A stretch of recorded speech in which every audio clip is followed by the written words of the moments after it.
आपको नई दिल्ली और निजामुद्दीन की स्थिति देखनी चाहिए, क्योंकि अगर नई दिल्ली के लोगों ने न्यूयॉर्क से सबक नहीं लिया तो हालात नियंत्रण से बाहर हो जाएंगे।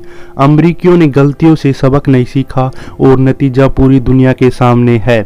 हालांकि ये भारत और संयम संकल्प की ही बात है जो अब तक कोरोना वायरस के सामने दीवार बनकर खड़ा हुआ है, वरना इसी देश में एक सोच ऐसी भी है जिसने देश को खतरे में डालने की कोई कसर नहीं छोड़ी।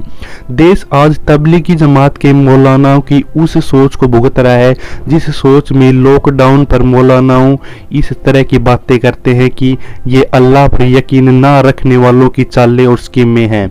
बीमारी से बचने के बहाने मुसलमानों को आपस में अलग करने की तरकीब निकाली गई है। मुसलमानों में आपस में ही शक पैदा करने और दूरी बढ़ाने के लिए एक प्रोग्राम तैयार हुआ है। जब अल्लाह ने बीमारी तय कर दी है तो किसी डॉक्टर या दवा से कोई नहीं बचा जा सकता। अपनी अकल ठिकाने रखो, डॉक्टरों की बातों में आकर मिलना जुलना और समाज से न हटो। इस बात पर यकीन मत रखो कि मस्जिदों में इकट्ठा होगे तो बीमारी फैल जाएगी।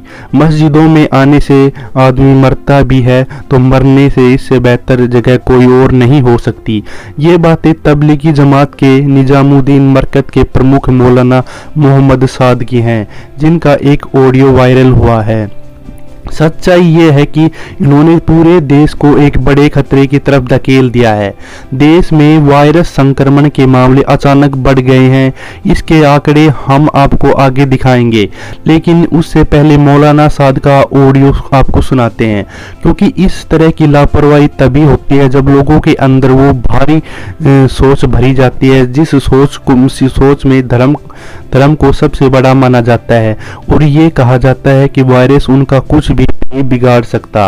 अब आप खुद सोचिए, जब पूरी दुनिया में कहा जा रहा है कि आपको मुंह पर पट्टी यानी कि मास्क बांध कर रखना है, तब इन लोगों ने आंखों और दिमाग पर एक ऐसी पट्टी बांध ली है जिसकी वजह से इन्हें कुछ दिखाई नहीं देता और मामले की गंभीरता समझ नहीं आती। मौलाना साद कोरोना वायरस को खतरा नहीं मानते। सिर्फ यही नहीं, मौलाना साद ने तो कोरोना के खिलाफ लड़ाई को मुसलमानों के खिलाफ साजिश बता दिया। इस तरह की सोच तबलीगी जमात से जुड़े लाखों लोगों में भरी गई है। हम आपको मौलाना साद के बारे में बता देते हैं।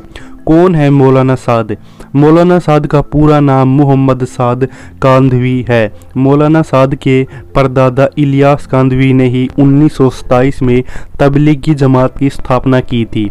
1995 में मौलाना साद ने तबलीगी जमात के प्रमुख के तौर पर कमान संभाली। तबलीगी जमात का सालाना जलसा बांग्लादेश में होता है, जहां लाखों की संख्या में भीड़ इकट्ठा होती है। कोरोना वायरस को लेकर मौलाना साद ने जो बातें कही, करीब करीब वही बातें पाकिस्तान में भी होती हैं। यानी मौलाना साद जैसे लोगों की सोच पाकिस्तान की सोच से मिलती है। अभी कुछ दिन पहले ही पाकिस्तान के प्रधानमंत्री इमरान खान ने कहा था कि पाकिस्तान के पास ईमान की ताकत है, पाकिस्तान के पास ईमान की ताकत है और वो कोरोना वायरस से लड़ लेगा। तबलीगी जमात के निजामुद्दीन मरकज के करीब 2400 लोगों को बाहर निकाला गया है, जबकि तबलीगी जमात के लोग पहले यह कह रहे थे कि अंदर सिर्फ 1000 लोग ही हैं। जो लोग मरकज से निकाले गए उनमें 600 लोगों को अस्पताल में भर्ती कराया गया है, क्योंकि इनमें कोरोना वायरस की शुरुआती लक्षण दिखे थे।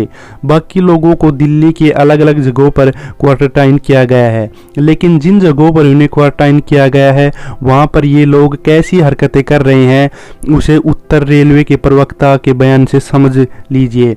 कल तबलीगी जमात के 167 लोगों को तुगलकाबाद के रेलवे में क्वारंटाइन सेंटर में ले जाया गया था।